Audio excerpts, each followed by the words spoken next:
Welcome back to another week here on MWO Sports, brought to you by CoolBet.co. I am Ryan Drury. I'll be joined as always by Clarke and Steve Sabourin. Loaded show this week. We welcome on TSN Digital host and Bar Down member and esports host and gaming fanatic Marissa Roberto on to chat about her beloved Raptors and the NBA trade deadline. Keeping Kyle Lowry, was that the right move? We'll chat about the Blue Jays as well, the Leafs, and of course esports and the gaming space with Marissa. Then of course we have to talk about the hot mic incident with Timmy Peel in the NHL. We welcome on our friend of the show, former longtime referee and director of NHL officiating. Who better to talk to than Bryan Lewis? He will join us as well, and we'll wrap up the show as always with our buddy from CoolBet, wagering expert Chris Abbott. You're listening to and watching MWO Sports, brought to you by CoolBet.co. This is MWO Sports.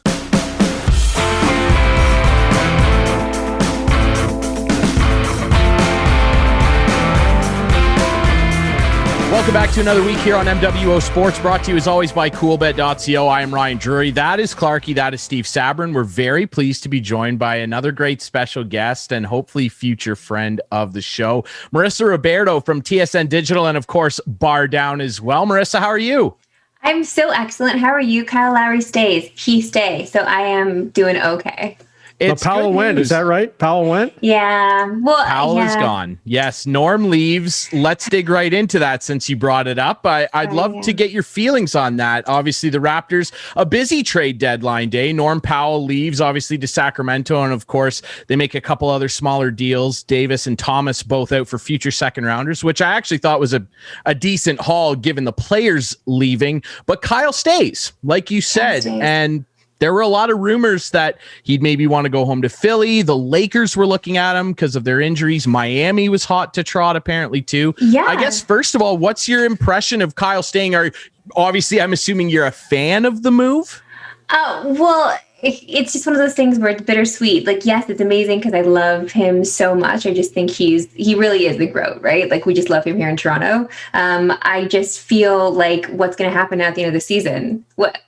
What are we going to do? We can't do anything. Like, we got to just paint ourselves in a corner here. But I don't know. Maybe this means that the Raps could possibly make a run, get in the playoffs here. Like, positive thinking after last night's game. The ladies brought some luck, maybe. So maybe they can move forward with this, with Kyle staying. It was just so weird. Like, he threw the peace signs up when he was walking out after the game. And I thought, oh, man, I got that pit in my stomach. Like, he's really saying goodbye. This is it. But it's, one of those things where like you say goodbye, but then you don't say goodbye, and you're like, hey, I'm back, I'm here. It's one of those awkward moments where it's like, okay, man, that's cool, you can stay. We need to make this awkward, but it was a little awkward. It definitely was. And I mean, he was rumored. I mean, Miami apparently was going the hardest after him. And apparently the sticking point was Tyler Hero, which from their perspective, I don't know that I totally understand. But I saw a number of takes today, including from one of your TSN colleagues, Brian Hayes, basically saying, is this essentially Masai sending a message, hey, we're not going to be lowballed here, even for a guy who's a little older, sure, but we're not just going to take a lowball offer just because. Yeah, I love that. Don't you just love Masai? I feel like in Masai we trust here. I literally will put, I don't know, I feel like any contract I would give him, I feel like I could trust him with it. And so that's it. I feel like if they're not going to give enough for Lowry, he's worth far more than whatever else he saw in front of him, then fine, we'll just keep him. We'll eat this and we'll see what happens at the end of the season. And maybe we can do something. Maybe he can stay. I don't know. I'm not sure. That's 30 mil though right there. So we'll see. Hey, you brought up ladies' night last night on TSN. Yeah. How did you feel as a woman in the broadcasting world to see something like that transpire last night? Oh man, if I didn't look in the comments, it would have been the best night ever. It was really sweet. Honestly, a lot of the comments were incredibly positive. I was blown away by the play-by-play, by the color. Kia is such a talent. Like I remember my producer. So I have the same producer that used to produce March Madness for TSN. And he told me that when she was on broadcast, her first time ever doing anything like that on a desk, she nailed it perfectly, like stuck the landing. And to do so, you guys know in broadcasting, it's not easy. You can't just get in front of a camera and know what you're talking about and be okay with the lights and the cameras and the prompter. Like, it's a lot going on. You have a producer in your ear. She nailed it every single time. She's just one of those five-tool players, five-tool broadcasters. She's got it. And so I cannot wait to see where her career goes from here. Megan McPeak insanely good. I just love the way they took their time to describe things that maybe you wouldn't normally get in a broadcast. I don't know if you guys felt the same way, but I just really enjoyed the way they saw the game. So it was a nice, fresh take on it. I thought the ladies did bring the luck. It was lovely to see the ladies in studio as well. And yeah, obviously we need more representation out there. It really matters. I didn't grow up with anybody I could really, I don't know, like hold on to and see, even in the gaming space, that there just wasn't a lot of females out there that really inspired me to get out there and do this. But if I didn't have, a station like G4 that I watched where I saw women interviewing people and covering video games, I wouldn't have thought that could be a job for me. So we need that. We need to see women out there doing this stuff so we believe in ourselves to do it too. Otherwise, the comments were, of course, filled with, a lot of men feeling marginalized. Unfortunately, that does happen. I try not to get in there and fight because it's just not worth it. But I like to push some buttons sometimes. It makes me feel good. Well, that's the thing. I mean, if you're good, you're good. And I hope there's going to be more nights like this and in other sports, right? I mean, there's a whole lineup out there that can be, I guess, opened up for women. I would love that. I loved how much attention it got too. And yeah, I see a lot of tweets. I see a lot of, Facebook posts about with eye rolls and just thinking that it's a publicity stunt because it's Women's Month and all that stuff. But we have those conversations internally all the time because we don't want them to be publicity stunts. We want this to be a permanent thing that we see, or at least shine a light on women that are talented enough to do this in a broadcast in other cities too. It doesn't just have to be here. It doesn't just have to be for the Raptors. It can be literally anywhere because women can do the same job as a man. It is very much possible. And women also love sports. And I think that was highlighted very perfectly last night with the women who were on the desk doing what they do best. So hopefully we see more of this, and hopefully, the comments will go away. Maybe they'll be a little more muffled or muted. It's the worst when you see these comments from guys with their kids in the photos and one of their kids is a girl. It's like you have a daughter and you think this way. It's insane to me. Don't you want her to dream, to be better, to do more? I don't know, they'll go back to the kitchen comments. All that stuff is just, it's so silly. I feel like we really have to move past this now. I don't know. It's going to take some time. It's going to take some time. Yeah, for sure. Right. And I went down to California a couple Septembers ago and worked the women's under 18. Under 17. 18, I think, but 18, yeah. Under 18 softball World Cup. And, the athletes we met, we had a couple of American Olympic athletes on with us to do the broadcasts, and some of the most fun and learning experience for me, because the wealth of knowledge they had was amazing. So, yeah. It's because I also feel like when you're in these spaces, you have to know your stuff, or you better know your stuff, because if you don't, you are going to get eaten alive. So I feel like they kind of learn this stuff or need to absorb more of it even faster than maybe their male counterparts. They feel they need to prove themselves in some way, because no matter what, we will still, in these spaces where they are completely male dominated, we're always going to have a little bit of imposter syndrome, because we're always going to be told that we don't belong here by men who don't want to see us here, or from men who feel like they can do the job better. So we feel as though we're not good enough sometimes.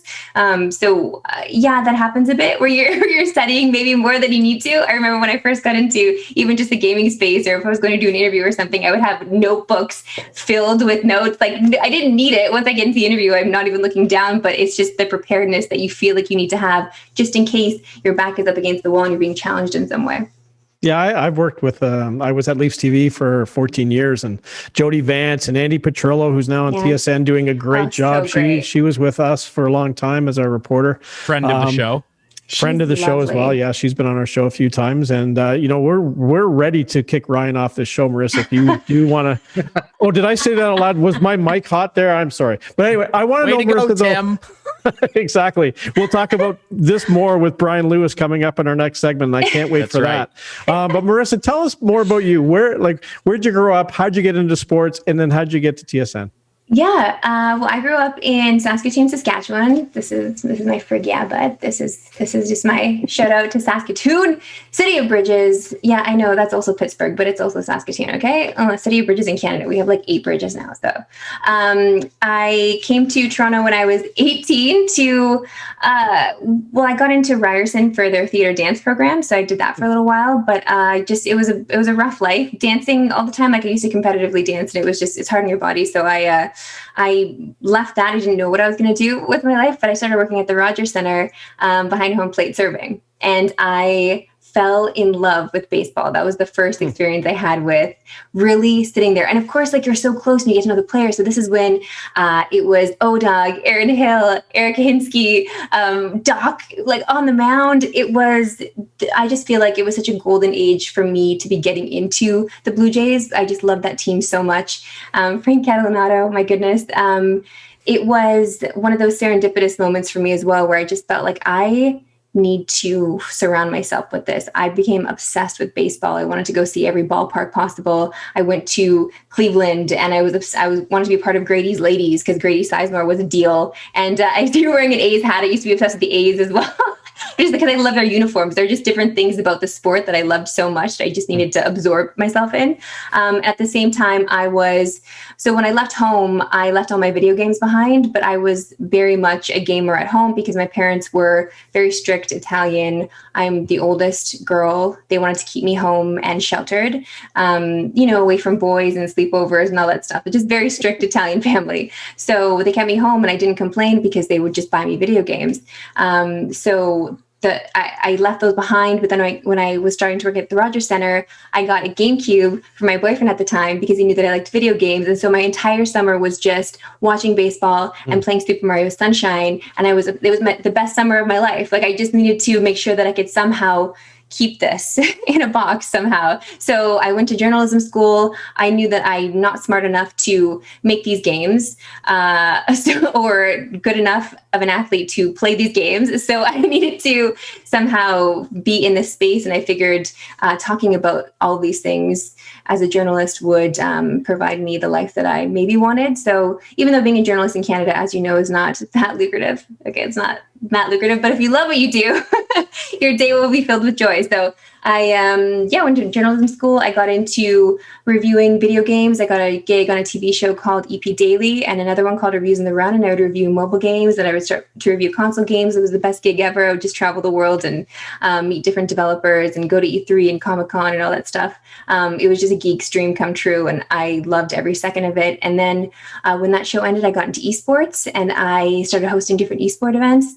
So CSGO, Rocket League, the fighting game community. I just hit every single bubble of esport that I could, which opened my eyes to a completely different world of gaming because they're totally separate. Mainstream gaming and esports completely separate. Just getting to meet all these people who make video games their lives. Like this is it. This is how they live. Getting to tell their stories was amazing. And so I helped launch an esports show here in Canada on Jinx TV. And after hosting that show for a while, I had somebody from TSN DM me asking if I would come and test for Digital Sports Center. So that's like my long-winded version of how I got back to sports, because when I was in journalism school, I was also interning at TSN. I was a story editor on the row, just writing copy for Sports Center. So It was kind of like my way back into TSN 10 years later, which is wild. And that's kind of where I first became familiar with you, Marissa, was EP Daily, actually. Yeah. And I used to love that show. We're chatting with Marissa Roberto, host of TSN Digital, and of course, member of Bar Down. And you see her hosting esports all the time as well. I love the quizzes, by the way. I love the quizzes. Fantastic. More quizzes. I'd love them more if I could win one, but yeah. Yeah, well, I'm sure you have a better record than Jesse, so you can rub that in his face. I want to ask you, you mentioned falling in love with baseball. I only kind of recently fell in love with baseball. I've watched the game for a long time, but I really fell in love with it over the last year. And yeah, I like my Oakland A's, the sharp green and yellow. I want to ask you about the Blue Jays. Let's dig into them. Nice. I mean, they have had a bit of a bumpy end of spring training. Their guy that they designated to close for them, Kirby Yates, blows his elbow into 1,000 pieces. That's unfortunate. Now George Springer's probably going to miss opening day, which might dampen the spirits a little bit. But overall, hitting wise, I think we're all on the same page. They look pretty dangerous. That rotation, though, after you get past Ryu, some question marks. What is your feeling on the Jays? Do you think they could be a wild card team? Okay, I feel the same way about the Jays that I feel about most Toronto sports teams, okay? I think they're great. I think they have so much potential. But will they come through? I don't know. Will some of the fans annoy me in the stands when I sit down and I hear their chatter? Yeah, probably. Okay, because I feel like sometimes when you go to different baseball diamonds, it's so funny. When I went to, I think we were at Fenway, and we were in our Jays gear, and then I like to heckle, I like to scream, and the guys beside us were like, "Oh, you guys are Jays fans?" Like, yeah. Okay, well, this is the first time we heard Jays fans actually like know what they're talking about when it comes to baseball. I was like, "Oh, don't say that. That hurts my soul." Because sometimes when you go to these games, you just don't like. People aren't really into baseball. They just go to like for the drinks or the show or whatever the case may be, and that's fine. Live your life and do those things. But I want you to like, I don't know, study the pitcher or the catcher even, or just, I don't know, a couple players in the team and learn their stats just a little bit before you go so you can get into it just that much more. But with these Jays, I would love to say this is it. I want to say this is the team because we have the young guns. I cannot believe we got Springer. When that deal went through, I'm like, for real? For really? Wait, do we like Springer now? Because I was mad at him for a little bit, obviously. Yes. for reasons that we could get into if you want. But I don't know. Is he bringing bad juju because of what he did in the past? Maybe. We'll see. Are you excited about the Jays? Do you think they have what it takes? They're really leaning on magic from Robbie Ray and Steven Matz, who have looked, to their credit, have looked very good in spring training, but that's spring training. I'm very, I don't know. I'm doubtful that rotation is going to hold up. Nate Pearson already has a groin injury and seems to throw his arm out all the time as well, trying to throw 103 miles an hour. I think that they could make it, but they are going to have to slug their way out of a lot of problems. Right. And that's and not do you want that? Yeah. Yeah, I don't know if that's a real recipe for elongated success. And in terms of Springer's bad juju, I don't know. I was always under the impression that was more of a Correa Altuve-led charge. Hey, you know the rest of the team was complicit. You know they were complicit. They certainly were complicit, and they paid, well, probably not enough, but they did. No, they didn't pay at all. No. Not even close. Not even close. No one got suspended. Like, okay, so in baseball, if you're not cheating, you're not trying, right? Is that not the... I think Trevor Bauer also said that. You know what? He would know. Cheating in baseball goes hand in hand, and you steal bases. Back in the took it to another level. Back in the 1920s, the crowd would move the rope in the outfield. They'd move it in to get ground rule doubles for the opposition, and they... Have you not watched Ken Burns' Baseball, the ultimate guide? It's so good. Baseball. Yeah. But no, I mean, there are levels of cheating. You look at the Black Sox scandal with Sheila Jackson and the group back in the day with the gambling. You look at Pete Rose, and yes, the Astros situation definitely on a whole new level. So okay, Marissa, I want to move on to hockey here. Just one quick. Yes, here we go. You don't want to talk about cheaters? No. Okay. Don't want to talk anymore about cheaters. But I do want to talk now. Our viewers on Whiteman will be able to sort of see a sign over your left shoulder there. Can you read that out? Tell me what you think. Oh, sorry. I thought it was your left shoulder. Well, your other left shoulder. Leafs will win the 2021 Cup. That's music to my ears. Will they do it? Okay, sorry, my dog is going off because she's very protective. I'm not predicting they will, because that's not the proper word to use here, okay? And I don't want to eat my words.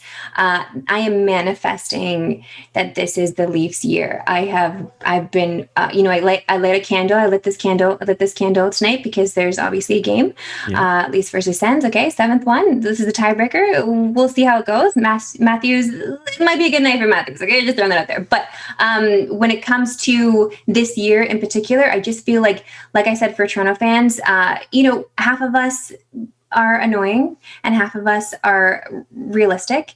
And I like to think that I'm more on the realistic side of things, even though I'm being annoying with this sign. So I would like to think. Which one are you, Clarke? I just understand why, a lot of the hockey world outside of Leafs fandom is annoyed with Toronto fans. I understand it. Though, really.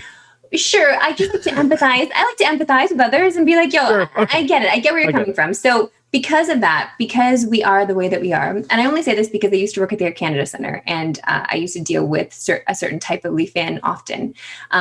So I understand having us get a little bit of punishment and eating it a little bit when it comes to, if this was going to be our year, if we're actually win the cup this year, we technically aren't really going to be allowed here in Canada to have a parade. Like, will they be allowed to plan one? I'm not sure. And they always joke about, plan the parade, but it's already been planned. We can't this year. Legally, we can't. I know, but that's okay. So because of that, I feel like this should be the year that we win it, because people will have put an asterisk beside it, because we were in the North Division, the softest division, quote unquote. So it has to be this year because of the asterisks. Well, I mean, say what you will about the North Division. I mean, I'm a Caps fan, and they're probably playing, I guess, in the consensus toughest division.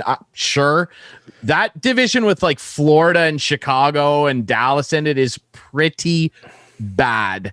With all due respect to their teams. You know what, Marissa, too? I grew up as a little kid watching the Leafs. Started watching the Caps, fell in love with that at the time ragtag group of not very good players, and they finally won a cup. I had to suffer for a little bit, though, of constant disappointment and Sidney Crosby and all this. It was very annoying. I actually empathize extremely with Leaf fans, whether they think they're being annoying or anything. He does. I want good things for you. This is it's rotten to see a team with this type of love and passion surrounding it suffer for this long. And whether it's this year, I personally won't be putting an asterisk next to it. Thank you. But I almost want them to win next year. So that just let's win both years. How's that? Why How's not? That? Yes. Do it. And Marissa, I'm not showing you, but I got a big Leaf tattoo on my shoulder. As Ryan do? Oh, I do. Yeah, I would show you, but it's You've been bleeding blue, hey? Oh man. Oh yeah. He's hardcore. And that's what I mean. I want good things for you guys. And I think that the Leafs absolutely can do it, Freddie or not. Oh, here he goes. Here we go. I'm really excited about this. He's got to show it off. Our listeners will not see it. I love it. That is a really nice one. Should I show mine off? Sure. Yeah, this is great on the radio, by the way. But Stanley Cup champion.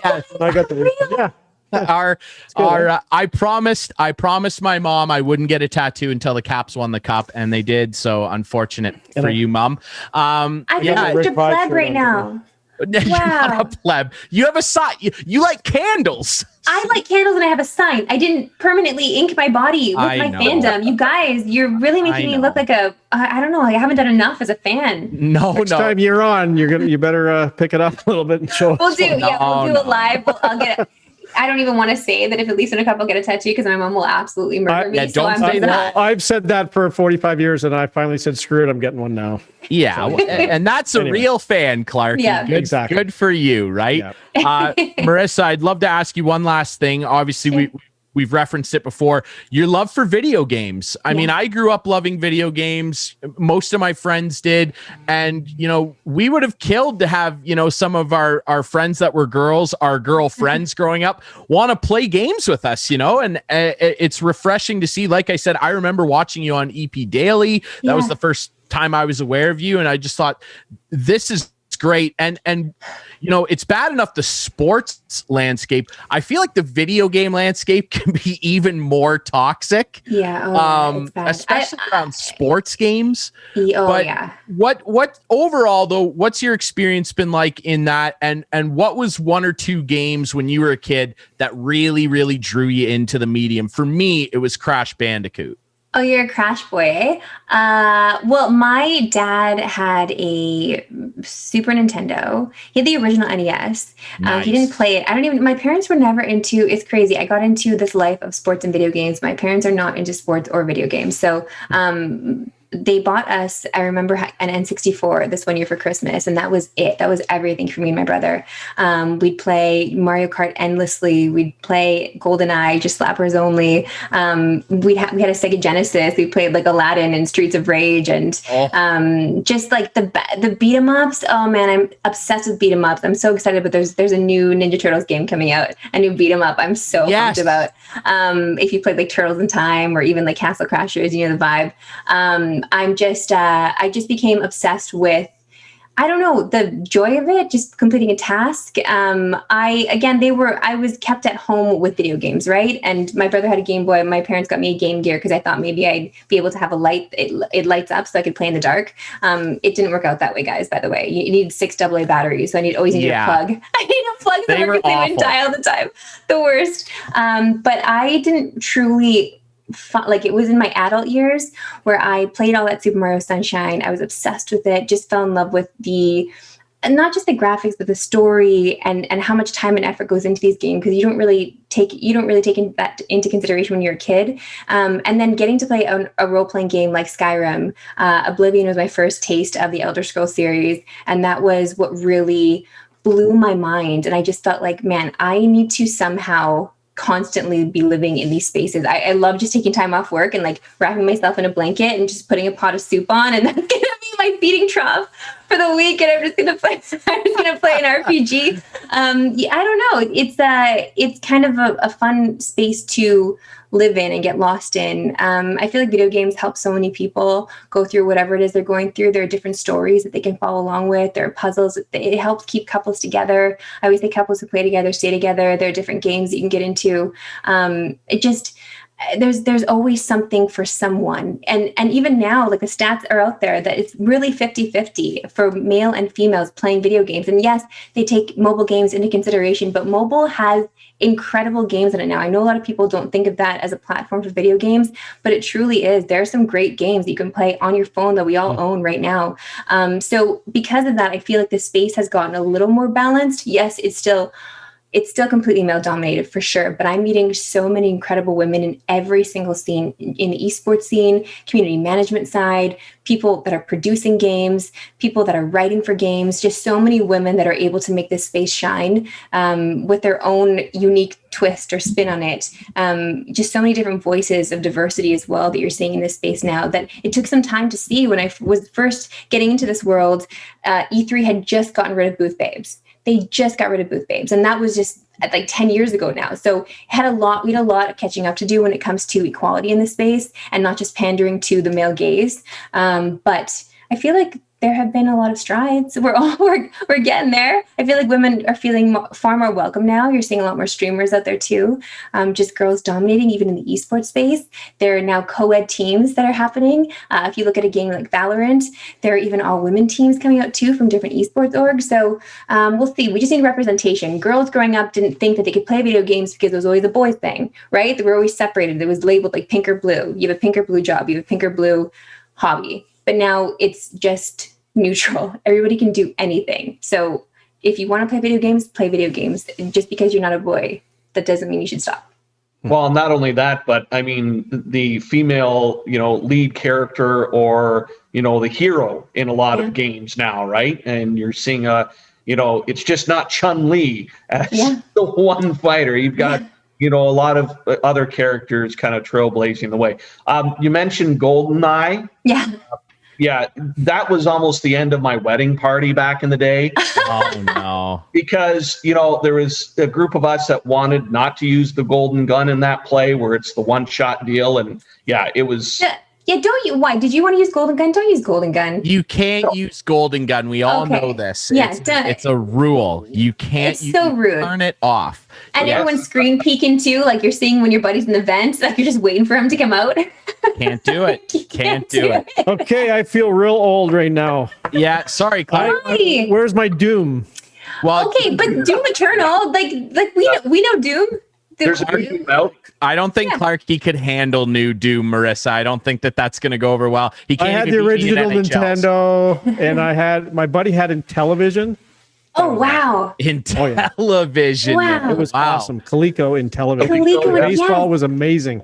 Oh my God, that's incredible. Baseball was the best in television. Absolutely. I agree with everything you said though, Marissa. You're right. I'm glad that things are changing. Yeah. You would know it better than any of us, certainly with all your years of experience in the space. And you know, if I can say this to you, I think that you're a beacon of that. And I think that you're helping lead the way, certainly here in Canada. She is TSN digital sports host. And of course you can catch her on Bar Down content and esports and hosting all kinds of video game content. You can follow her very easily on social media. She is at Marissa Roberto, 2 S's in Marissa. Marissa, we really appreciate you doing this. We're so happy to have you. You are a friend of the show. You will be back. We really appreciate this. Go Leafs. Stamp it. Yes, go Leafs, go, friend. Thank you so much for having me. This was wonderful. Absolutely. We appreciate it. All right. We'll take a quick break here on MWO Sports. Like Clarke said earlier, when we come back, there was a situation in the NHL that has gotten a lot of airtime. We will chat with former pro referee Bryan Lewis, who is also a former NHL director of refereeing. We will chat with Bryan next here on MWO Sports, brought to you by coolbet.co. This is MWO Sports.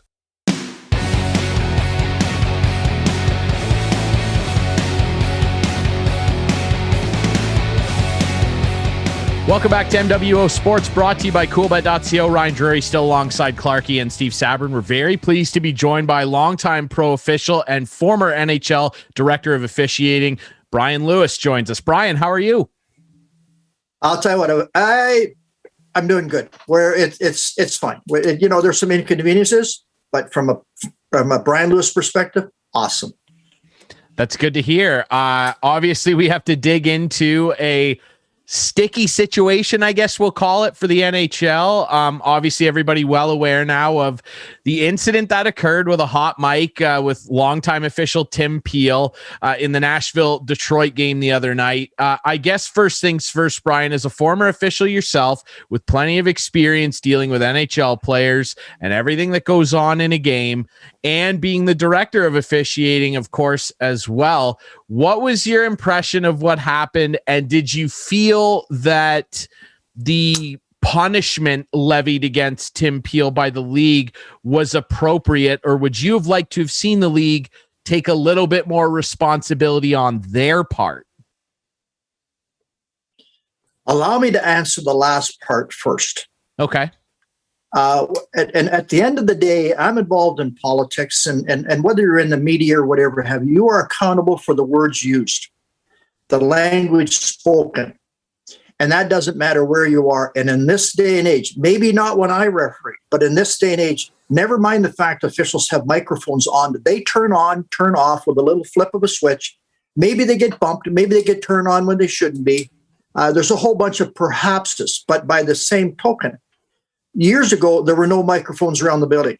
Today, there's microphones every place. And to think that something is not going to get picked up, and how many cameras are used in a building for a hockey game, and you have to go this, there are no secrets anymore. So if we have to look at and say is, okay, does the punishment fit? I think it's important to understand, this official has had some difficulty before, where he was reprimanded for some bad decision-making. And I'm not pointing fingers at him, and it would be applicable to anybody. So as you go along and you build up a file for things that are being bad or inappropriate or bad officiating, whatever have you, that perhaps, I say this, Tim is going to retire, and they announced he's retiring on April the 24th. If we translate that in officiating language, he's not working any playoffs. Which that alone, I mean, we all were, when I was an official, boy, oh boy, you wanted to work hard all year to get to the playoff round. So from that standpoint, he's not being hampered because that decision had already been made. The reality is he had a month's worth of assignments from where he was today or the other night until when he is officially done. So the reality is maybe 2-3 games a week. So perhaps he's losing 12, 15 games at the most that he's not working. Where I find, so I think that the punishment fits when you know all of the stuff, repeat offender. I guess the part that I don't know is there a loss of salary for that month? I don't know. I would hope not. But I think where the punishment really kicks in and fits the crime, I shouldn't say fits the crime, I feel sorry. Traditionally, on our last game or our 1,000 game or memorial game, there's an event that happens at ice level or my 1,000 game is the only time my mother ever saw me referee live. I don't know what Tim had planned for his last game on April the 24th in St. Louis. That's not going to happen. So I think, does the punishment fit the crime? Yes. The ones I feel sorry for are his family members who had planned on being in that game to participate in any way, shape, or form, or just be there as a long-term career comes to a close. So it's a long-winded answer. It's not as bad as what it may seem to say you're fired and you're not working anymore, because the announcement relative to retirement was already there. All right. And I think I answered the first part by saying, okay, he's had some difficulties before. And I'm sure we're going to talk about the language used. I'll leave the rest up to you guys, but my immediate reaction is yes. And I thought that the words used by the National Hockey League were very appropriate, very strong message. You got to remember, that message is now being delivered to every official that referees hockey, not just those guys in the National Hockey League. Brian, what would you say to the fans who think that the refs do come into a game with preconceived notions of calling penalties against teams? I know when I used to watch the Leafs and you ref them, there was always a bad call early on the Leafs. But what would you say to those kind of fans who think that's happened and it looks like now it has? Well, let me give it to you here based on style of play. Whether I was an on-ice official and you got your assignments and you had a game given to you between, just say, New York Rangers and New York Islanders, Philly and Washington, Calgary and Edmonton, it didn't take Chris Clarke to call me and say, boy, oh boy, you better be ready. That's going to be a tough hockey game. You knew that the moment you got your assignments. I, as a boss, have never called anybody and said, boy, oh boy, you better put the hammer down early, because no, we know that as an officials, and everybody knows the history. The media's talk about it in advance. Players sometimes talk about it in advance. And I simply say here, in this particular game, there was no history. The teams were, I don't want to say out of the playoffs, but not really battling. And so I look at it and say, okay, have I ever received a call? No.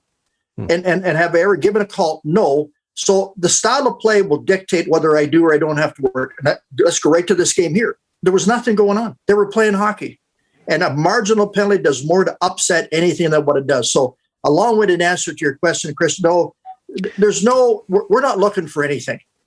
The style of play will dictate how hard I have to work. I have to be ready. And quit your whining and crying. There was always the talk about microphones and miking players, miking referees, and the whole bit. When you look at the language that was used, I mean, what goes through the process of the mind? It wasn't a heated moment, or why even use that type of language when you know you're making a call? Well, I don't know how to answer that on behalf of Tim. We have to remember here, and whether I'm in politics or whether I'm on the ice, or it doesn't matter what you're in, you're accountable for the words used. I don't doubt we have something. I mean, I've been at hockey banks with hockey players, and I'm happy as heck to hear some guys say 3 words without one of them being profane. And that's unfortunate. That's how perhaps that person operated. And this might be a case. I'm not offering any excuse for Tim Bill. That might be just part of a normal language, might be part of what he hears on the way to the penalty box from a hockey player, and doesn't overreact and penalize. I don't want to say it's commonplace language, because you know what? The walls have ears, and doesn't matter where you are. And you have to function with the idea of being here is, I have to be so careful what I say, never mind my actions or anything, just the language itself. There's no reason for that. And you know what? And we are schooled on that right from the time we start doing kids hockey in the Ontario Minor Hockey Association program or anything.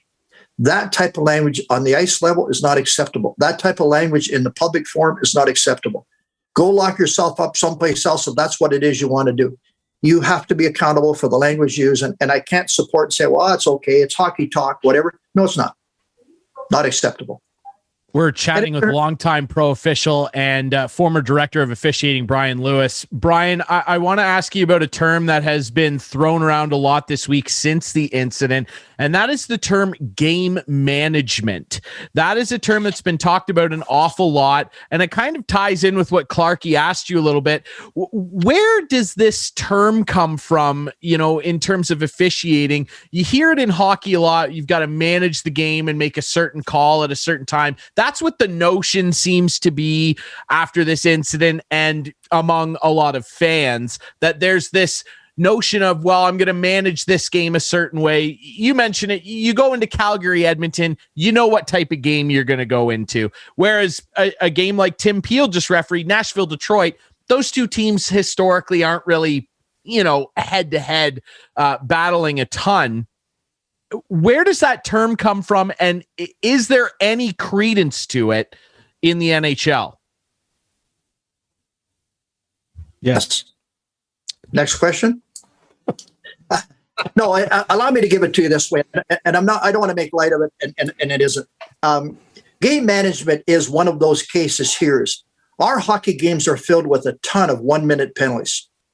A good referee will look at that and say, I'm not putting my arm in the air, so therefore I'm up top in the press box and I write down GNC, good non-call.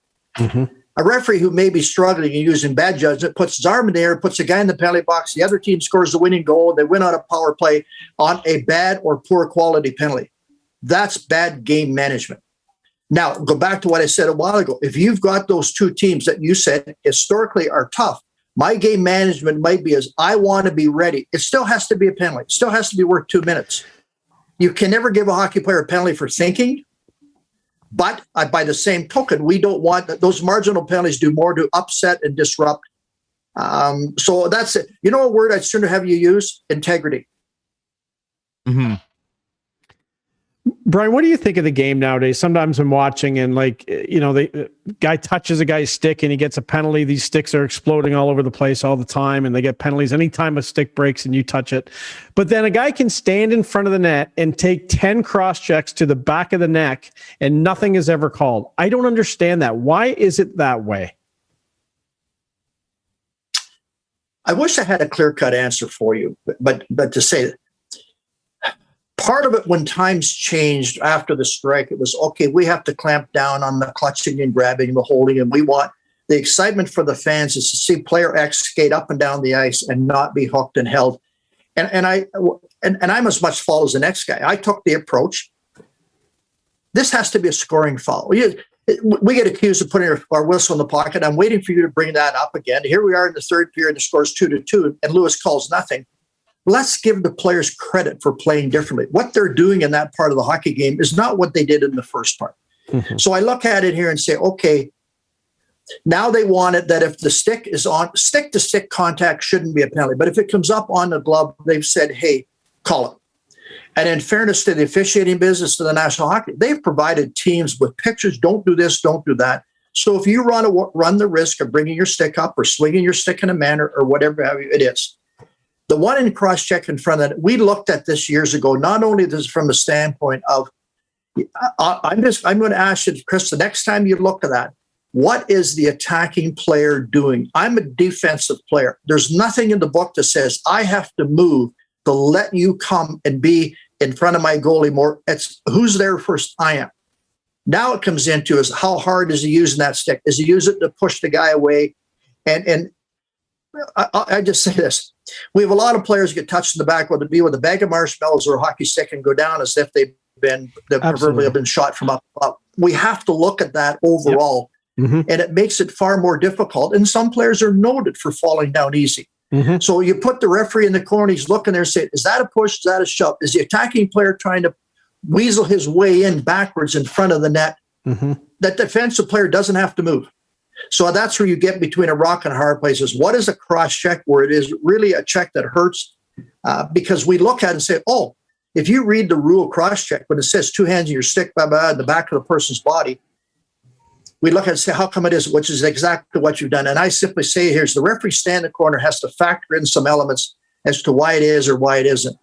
And that's basically why is everyone not a cross-check? Because quite frankly, it's not deserving to be a penalty. And quite frankly, and maybe you can talk to my co-host here, Ryan Drury, because if you follow Ryan on Twitter, you will notice that sometimes during his favorite team's games, the Washington Capitals, he thinks the referees are always against the Washington Capitals. And he'll probably go on here for 2 minutes and tell you why. But isn't that just part of the game? Every team thinks the refs are against them. Well, I mean, the fans do. Yeah. Right? For the first part. Yeah. I know when I skate out in the ice, I'm going to be 50% wrong. Doesn't whether it's the green sweaters or the purple sweaters that somebody's not going to like. Or 80% wrong during Leaf games. Well, yeah. You're still bitter. Get over it. And aside to all this, I talked to a friend of mine who was with the Boston Bruins years ago, and we still talk about the game in New York Island when I apparently gave the Boston Bruins 7 penalties in a row. To which I said, "Who cares? They made." That's my point. I said, sorry to interrupt you, but if they make 7 fouls in a row, they should get 7 penalties in a row. And that's exactly what I said to him. I said, if my mask right, the next one's 8. But it's no different than you. You're just whining in a different manner. Mm-hmm. Right? And I say here is, okay, when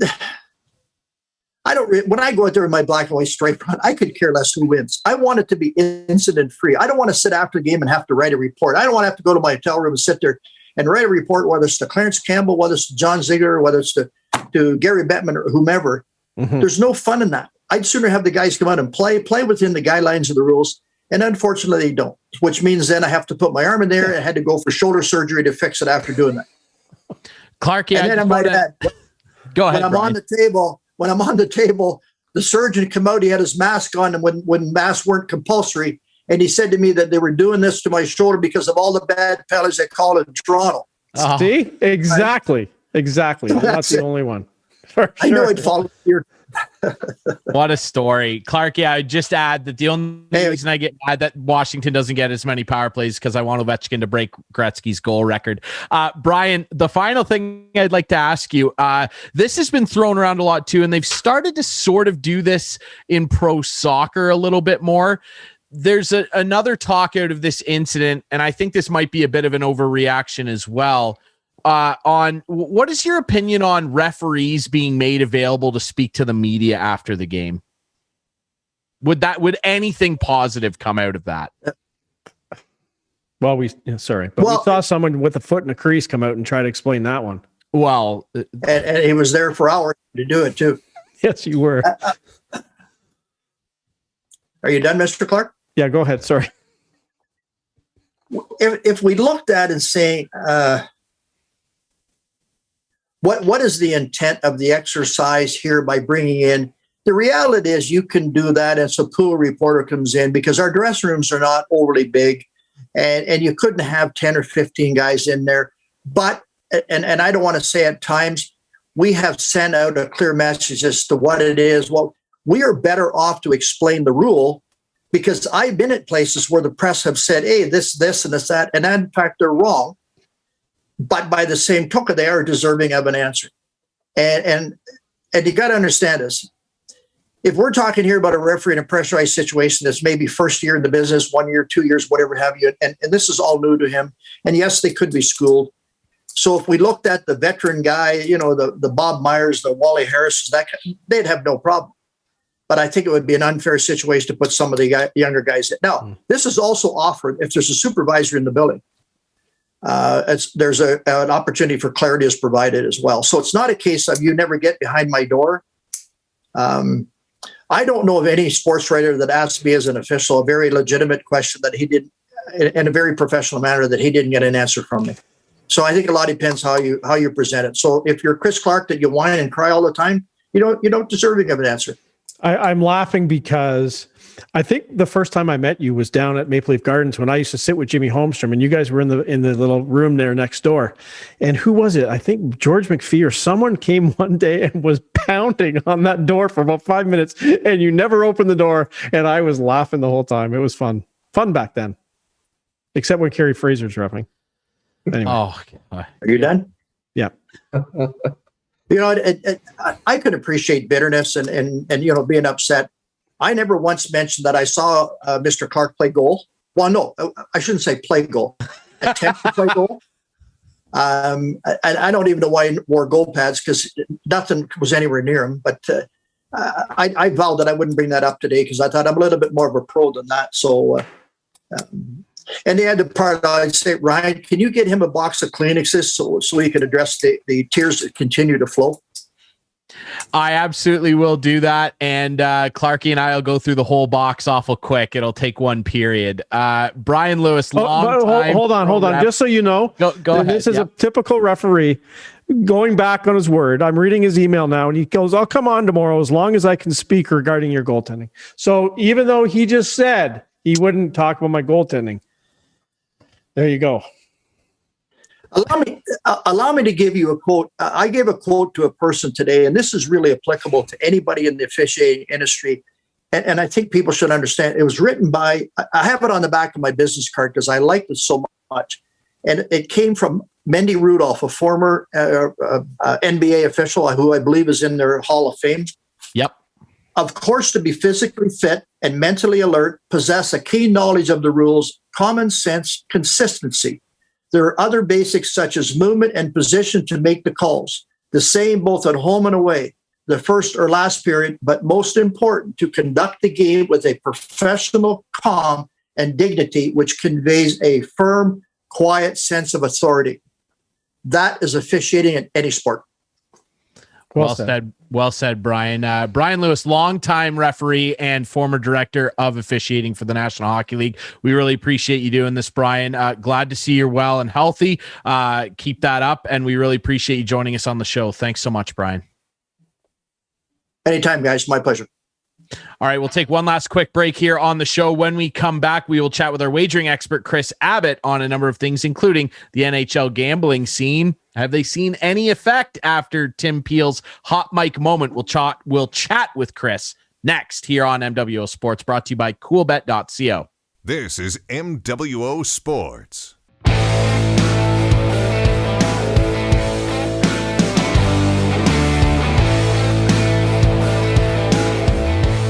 Welcome back to Wrap Things Up here on MWO Sports, brought to you by coolbet.co. Ryan Drury alongside Clarke and Steve Sabourin. We're joined as always at the end of the show by our wagering expert, Kris Abbott from Coolbet. What's up, buddy? This is it, boys. How are we doing today? We're doing well. The NHL not doing well after a bit of controversy. We just chatted with longtime official and former director of officiating Bryan Lewis on the Timmy Peel hot mic incident. And I'll ask you straight up, man, a lot of chatter has come out of this incident, namely a lot of chatter around gambling. And, new single bets and everything like that, and people calling the integrity of the league and gambling on it into question. Probably not to the degree that we saw with that NBA scandal years ago, but I'll ask you, have you seen any movement of numbers in terms of gambling on the NHL in the last couple days? No, I think it's standard operating procedure for us. There's a reason that there's websites dedicated to which referee is refereeing an NHL game, or which umpire is calling an MLB game, or which crew is on an NFL game. They all have their quirks. They all have their own statistics. Some referees, the average number of goals in the game is higher or lower, or average number of power plays is higher or lower. So I understand where the integrity question comes from people who aren't kind of quote unquote in the know about the industry, but all these things are already taken into consideration when you're making a line. If bookmakers didn't do their due diligence on these games, then they leave themselves open to risk. So I understand where the kind of outrage is coming from, but everybody already knows that some officials manage games differently. Games are called different in the playoffs versus regular season. This to me, it's a scapegoating issue for Tim Peel, and the league felt like it had to act swiftly. I wonder if it had have been the Golden Boy, what's his name? Wes McCauley. Right. If it had have been him, which I'm sure these guys have these discussions in the referees room every game, what would have been the outcome? It's funny you say that. We were discussing that with our guest, Marissa Roberto, a little earlier off camera, but we were kind of, putting forward the same question. If it was Old West 5 minutes for fighting, I wonder if he would have got punished the same way Timmy Peel did. I'll ask you this as well. Trade deadline coming up very soon. NBA trade deadline was pretty active. The Raptors sold off some pieces. They kept Kyle, though. NHL trade deadline. They are in the process anyway at the time of recording this, according to Darren Dreger, of minimizing the Canadian quarantine requirement to 7 days, which would be huge for a team like the Leafs. And I'll ask you this, Mr. Abbott, in the interest of one Chris Clarke. Over under on trades for the Maple Leafs, 1.5. Are we over? Are we under? Total trades or significant trades? I'll go over 1.5. Total 1.5 trades. total. Over. Absolutely. Over 1.5? Okay. Yeah, absolutely. Well, I mean, the Leafs are known for making minor deals for sure. And I'm sure there's going to be at least one piece coming to town. So I'll say over 1.5 trades. I'd actually put the odds on that at like minus 200. 2.5. What about 2.5? Better odds? I think we're right there. I think that's your minus 110 on each side. I think that's where we're at. I think that would be the right line. If you were working at Coolbet, I think that would be the line that I'd suggest. Well, set it up for me and I'll lay some action down, buddy. There's money burning a hole in my pocket and I'm excited to spend it all on Coolbet. And he is our wagering expert from Coolbet, Chris Abbott, and that's why you listen to his advice here on the show. Over 2.5 trades for the Leafs. Hammer it, ladies and gentlemen. I'm Ryan Drury. That is Clarke. He is Steve Sabourin. We appreciate you listening to and watching this show. We air Friday nights just after 6 on CKNX, AM 920 and CKNX.ca. If the Leafs play at 7 on a Friday night, we air after 5:30, leading into Leafs pregame at 6:30. Remember, we air every Leafs pregame and game all throughout the season and playoffs on CKNX. You can watch the show Friday nights at 8, Sunday nights at 9 with our friends on Whiteman TV, debuting on YouTube Friday nights at 9, and you can find the podcast on all the best podcast apps. For our guests, Marissa Roberto and Bryan Lewis, and of course our buddy Chris Abbott, we really appreciate you listening to and watching MWO Sports, brought to you by Coolbet.co.